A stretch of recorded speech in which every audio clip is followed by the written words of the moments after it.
Welcome back to the Manly Mythical Story Emporium. I'm your host, Thurston J.Y. Manley, your speaker's favorite speaker, the pugilist of pontification.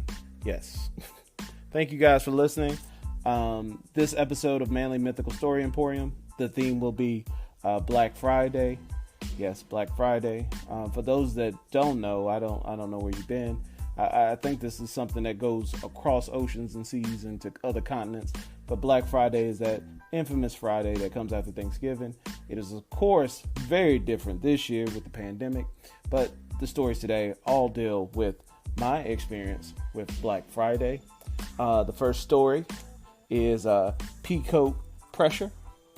Peacoat Pressure is the first story of Black Friday theme. And the second story will be hoodies in Walmart. Yep, hoodies in Walmart. Yeah, that'd be a good name for it. We call it hoodies in Walmart. I've been working on that story a little while, so had a couple different names for it. But first story, Peacoat Pressure. And the second story is hoodies in Walmart. And I hope everybody had a good Thanksgiving. I appreciate all my listeners out there. Be sure to follow me on the Twitter, Manly Story Pod, IG, Manly Mythical Story, and email me any story ideas at manlystory@gmail.com. Please like, subscribe, do all that usual stuff. But we're going to get right into these stories from the Manly Mythical Story Emporium right after this ad for Anchor. Thank you guys for listening. Enjoy. Oh, and I hope you ate a bunch of good turkey, because we smoked that thing here. We had smoked turkey. But, all right, hey, after this ad, stories. Peacoat Pressure and hoodies in Walmart. Bye, guys. Enjoy.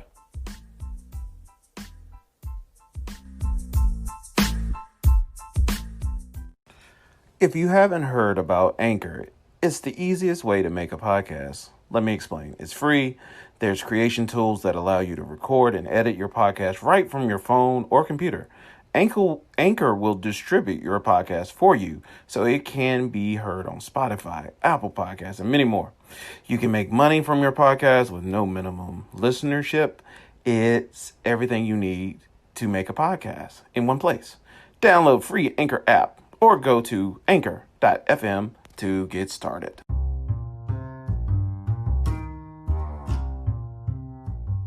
Peacoat Pressure. Yeah, Peacoat Pressure.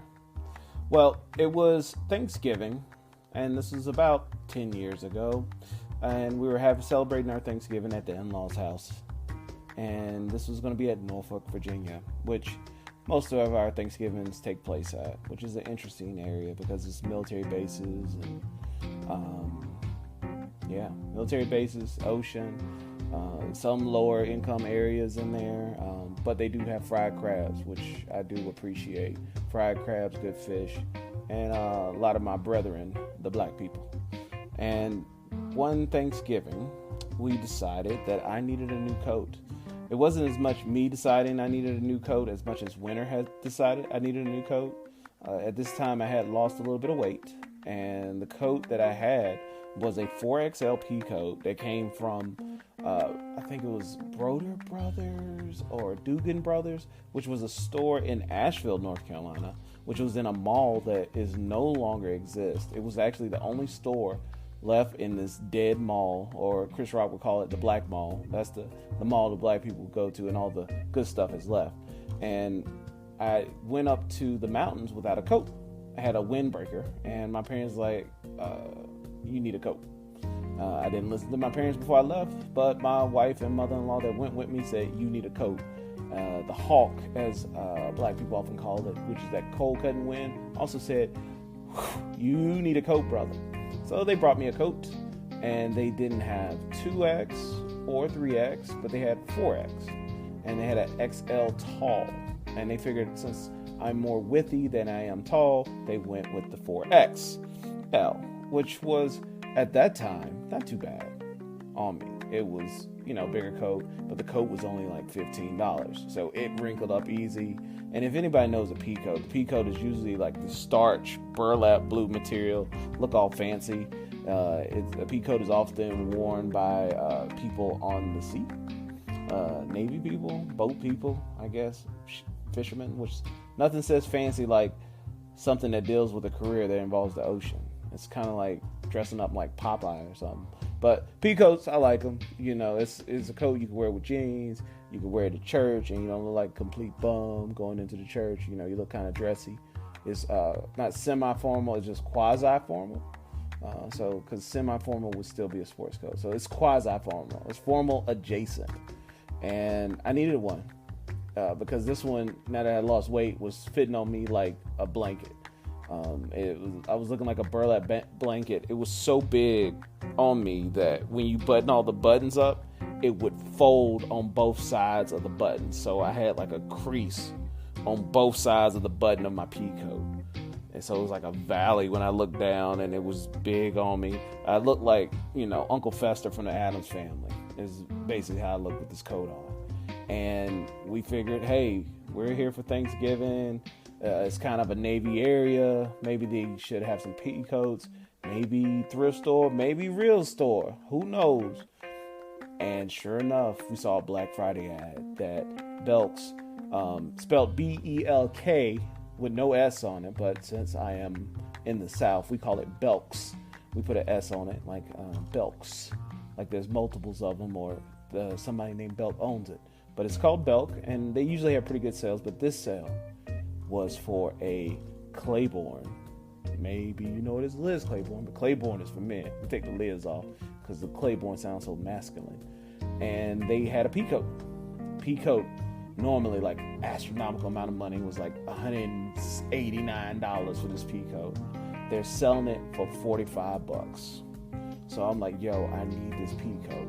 But just like everybody knows, Black Friday, you gotta come right. You gotta rub the Vaseline on the face, get your brass knucks on, be ready to throw them blows, because everybody's gonna be lined up to get into the store and to get what you trying to get. Usually, it's like TVs, DVD players. Probably that time it was probably still DVD players or CD players, even then that people were trying to fight over. And I just remember they had a waffle iron for $5 in Belk's as well. So I was like, oh man, it's gonna be crazy. I don't know what I'm gonna do. We got to get this coat because it's kind of cold, and I got tired of looking like I was looking for Gomez or something, Fester Addams style. So the next morning, after we ate our turkey, Thanksgiving night, we decided to go against all our normal religious beliefs of sleeping in on that Friday after and not going amongst the crazies. This is obviously pre-pandemic, so don't judge me for that. There was no mask needed, but the only mask you might need is a ski mask, because you're going to have to commit a crime to buy these goods on a Black Friday. And we went to Military Circle Mall that had the Belks in it, and at 6 in the morning we got there. So I got up at 5, got myself together, wore some jeans, wore some shoes with some good traction, wore my Uncle Fester burlap sack pea coat, made sure I had gloves on in case, because you got to wear gloves on your hand because you don't want your hand infected in case you got to punch somebody in the mouth and catch a tooth in your hand. So I found that out. Yeah, I Googled that beforehand. So I was like, all right, I need to wrap my hands up. And then I won't leave any fingerprints if I had to throttle somebody trying to get to my pea coats. And I got to the Belks, and sure enough, we pulled up at 6. This Belk didn't open up until 7, people. We get there at 6, there is a line. And it's like one of those doubles. I don't know what was going on with the sidewalk, but maybe the sidewalk used to be a parking lot, or they supposed to have built the building a lot bigger. So imagine like a good New York sidewalk, or better yet, imagine a sidewalk in your neighborhood where 2 people can walk back and forth. Imagine those times like 7 or 8 wide to the door. So this is an extra thick sidewalk in front of the door, and there's a line that's coming from the door all the way from that sidewalk to the parking lot, and then making a sharp left. And we were in the back of that line after they made a left. So I'm looking, I was like, all right, there's 15 people in front of me. I'm doing the count through the line, or for my overseas people in Europe, the queue. I noticed that in this queue that I was in, or line, that, I was like, there's nobody that looks like me, but that doesn't mean anything. They still be trying to get my pea coat. And we were trying to look online because at that time my wife had just she got the second generation of the iPhone, like the first ones, with like the square button on it. And she was trying to look online to see if we could find the Belk's layout for the store and searching for that. And somebody overheard us like, no, they've rearranged the store so it wouldn't cause as much craziness. Basically, that's a lie. They did rearrange the store, but it's not to cause craziness. It's probably to make you buy more stuff. So they moved some of the door buster items, because that's a term that Belk's uses, which they were going to live up to today, because we're going to bust through them doors and I got to get that P code. We're waiting in line. We figure out about where the P code should be. We can't walk up to the glass door because we don't want anybody to think, oh, they're trying to skip. We got to stab them. So we didn't want to get stabbed because, we're still being thankful and it's the holiday season. So we don't want to get treated like a jive turkey or cut up. So we stayed in the line. And right there at 7 or 6:58, we start hearing a little bit of noise. And we think it's somebody coming to the door. It is not.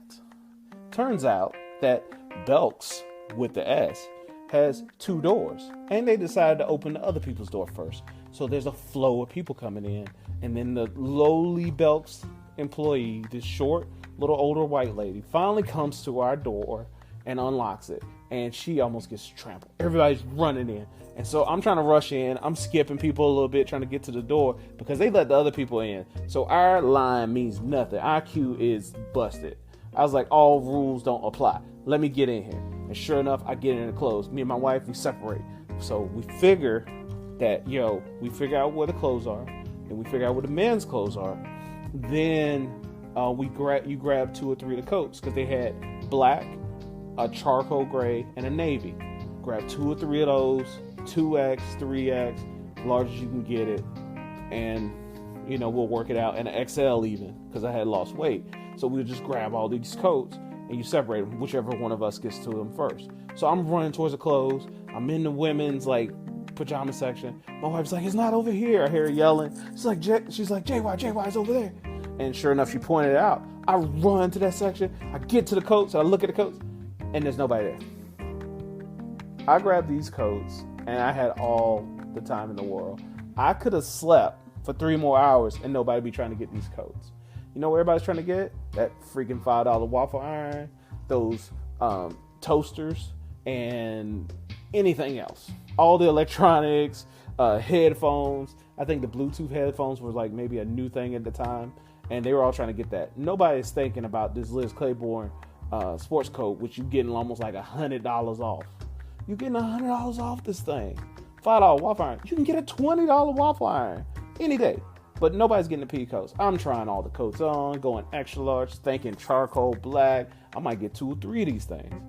And the whole time I'm trying on and so happy I'm getting it, I'm disgusted. I was like, I could have slept in and got this coat. I probably could still go there today, 8 years later, and get that coat and have no problem. It's how slow it was over there. So I didn't get to use my gloves on anybody's tooth or teeth. And that was kind of a letdown. But that was my first Black Friday experience, which was good because we lived. And showed me a reason to be thankful. So, yes, peacoat pressure. I was under pressure to get that peacoat. Thank you guys. Next story coming up after this.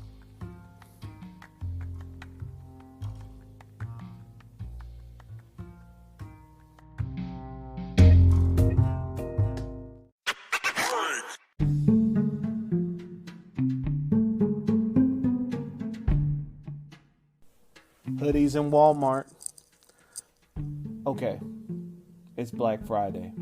This is 2010.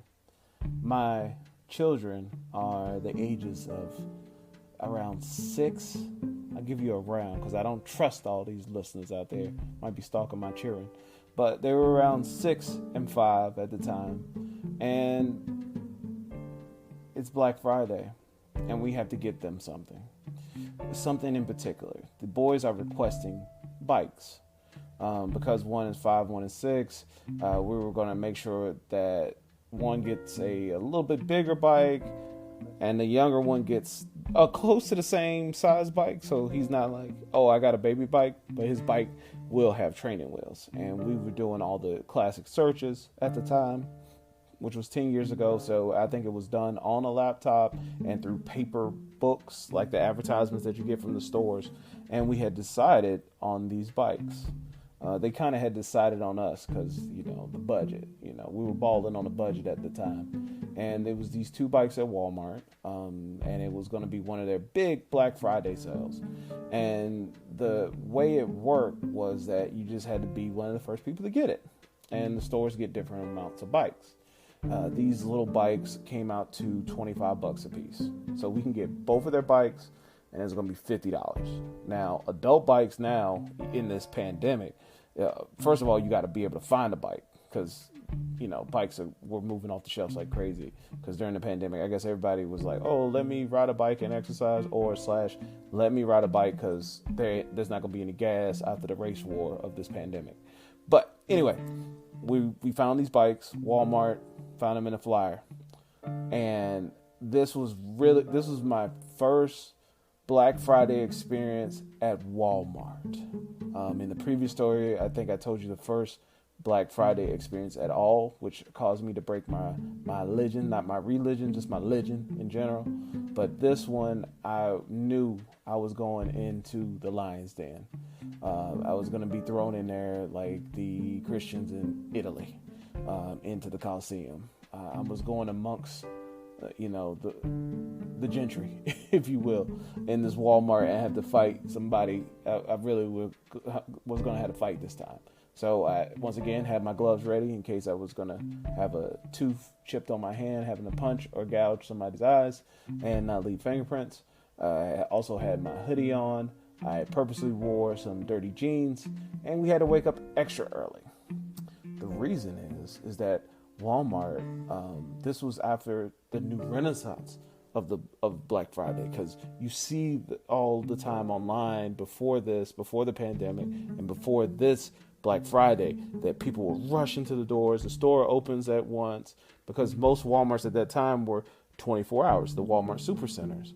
But they would close for Thanksgiving for some reason. I don't know why. Maybe let people spend time with their family.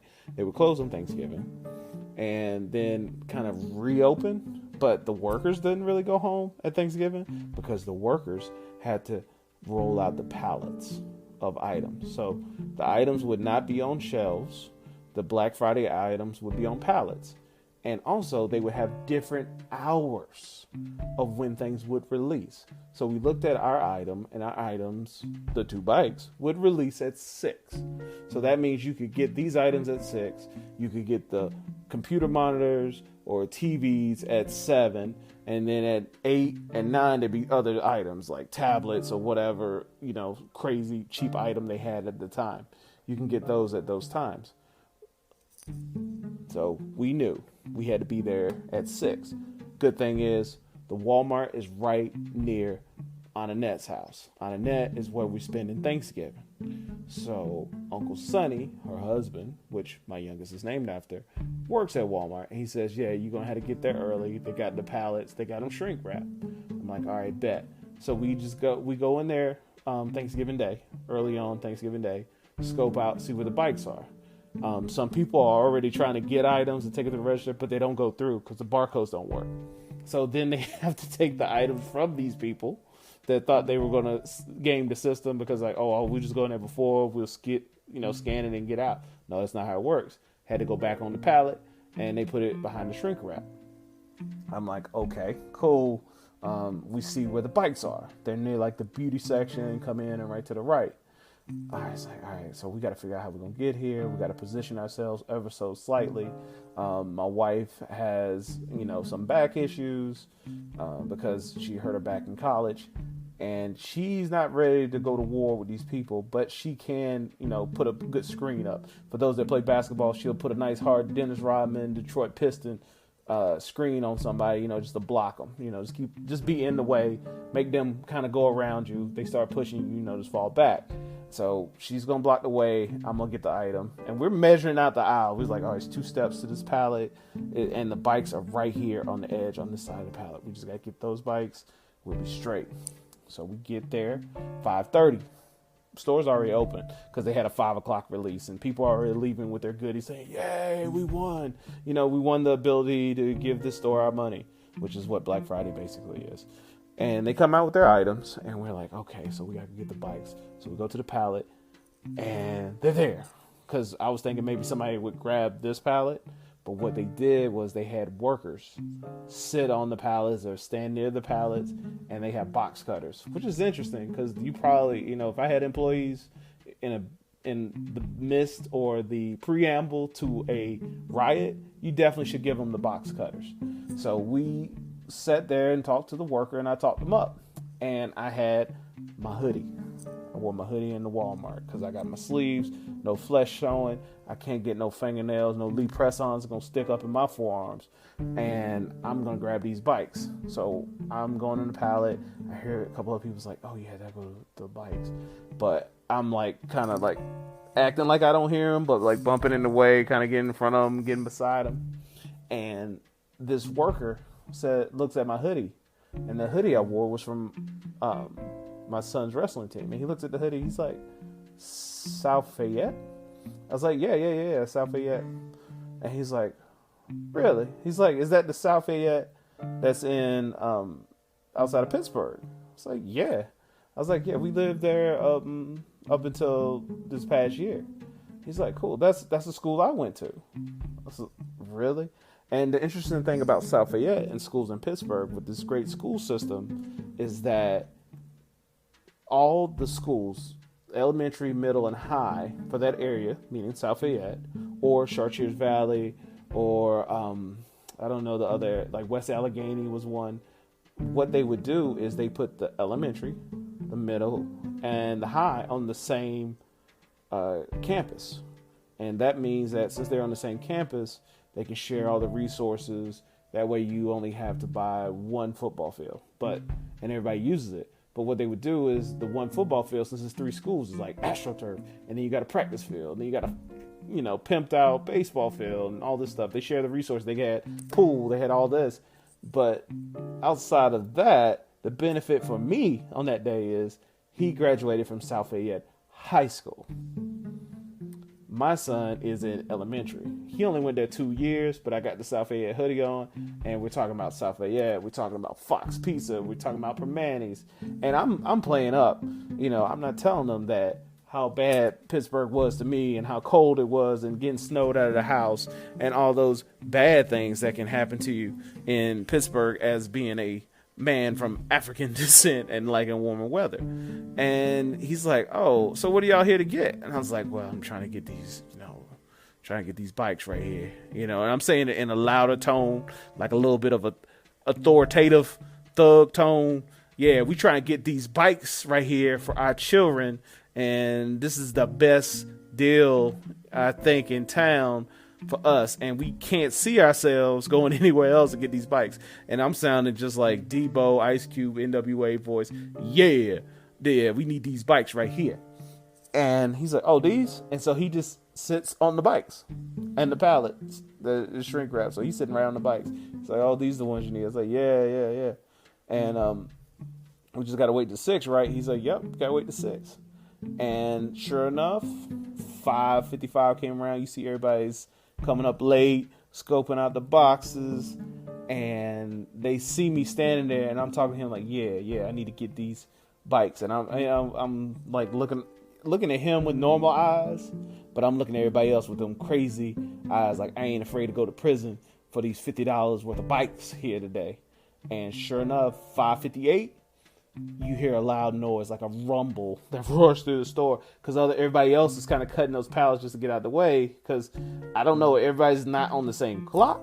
Maybe this is, it's the early days of iPhones and smartphones where everybody's on that same time, but somebody decided they're going to open it. It went crazy on one end of the store, went crazy on the other end, and what he did, my South Fayette brethren that works at Walmart, he kind of looked over at them. He's like, what's going on over there? He just yells and looks to the left and looks behind and over the pallet, and all the other people kind of look too. But as he looked, he took his box cutter between his legs and cut right below him, the shrink wrap, the pallet right there, and ripped open the shrink wrap off the bikes and went to his left. What the benefit of him going to the left is he blocked out two ladies, which we would call now probably Karens. He kind of went to the left and blocked them out. And him knowing that my wife is to the opposite side of that. So when he went to his left, my wife is on my left. So I have a clear path right to the two bikes. Hands on. I see one lady kind of like little claw hand. Her hand looked like one of those hands from the movie Witches, which they just redid. Those little, talons. I see her little fingers, and I was like, how dare you wear fingernail polish into this war zone known as Black Friday at Walmart? But I put my sleeve hoodie so I didn't get any scratches, blocked her out, stacked the two bikes up because they're smaller bikes like a sandwich, and grabbed them things and pressed them to myself and hugged them and turned and went right towards my wife, and we went right to the register. Got them bikes. South Fayette wins again. Go Lions. Big victory. Always wear your hoodie. Never doubt your skill, your people skills. People skills are necessary in this tumultuous time known as Black Friday, and especially this quarantine. You just got to be nice and talk to people and wear shirts. Funny shirts, school shirts, anything that can get you, make you human to these workers that are dealing with the buttholes all day. So I got the moral of the story: wear your hoodie, be aggressive, be planned out, get them bikes, son. Thank you guys. That's why you wear your hoodie in Walmart.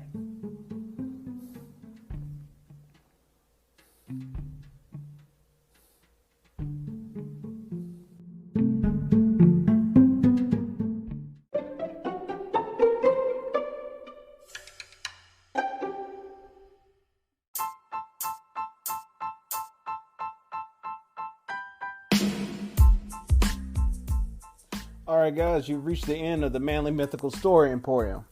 Once again, I'm your host, Thurston J. Watt Manley, your storyteller's favorite storyteller, the pugilist of pontification. At the end of the episode, I try to wrap it up with something funny, because the stories aren't always necessarily funny. They try to be, because I like to tell funny stories and hear people laugh. But today, and probably for a little while longer, I'll slip it in and out. I'm going to provide you with, how to survive as a black man or just, living while black. There's certain things that kind of resonated with some of the listeners. I got emails, two emails, just to be honest with you listeners, that some of you, like I said in the previous story, I'll be trusting y'all. Got kind of sketchy up in my IG DM box. But outside of everybody trying to offer me weed, apparently I'm big among the weed sellers. No, I don't need the weed. I appreciate the offers. I don't need to be paying for weed or getting free marijuana from anybody, because I like I said, y'all aren't donating enough, so I do need to pass all them drug tests. But more power to you, and you can advertise here, and I'll gladly support it because I understand it. But our rigid government says that if I get tested, I need to pass it. So no, I don't. But I'm gonna start adding a new segment here and there, surviving while black in America. Like I said, I've noticed that talking to some of my friends, there's certain things they don't do and unaware of. And it kind of resonated with my listeners when I told them the story about going to the story, Do They Know We Black? And a lot of the international listeners like, thank you, I'm going to share it with my friends so they know my perspective as a black man in Europe, or I think more particularly he was in Sweden or Switzerland. One of the ones. I can't remember if it's the one with the chocolate or the legal weed, but one of them. And this is my surviving while black. Be aware of one's surroundings is a key to surviving while black. Some of the things you want to look for when you're invited to a certain place.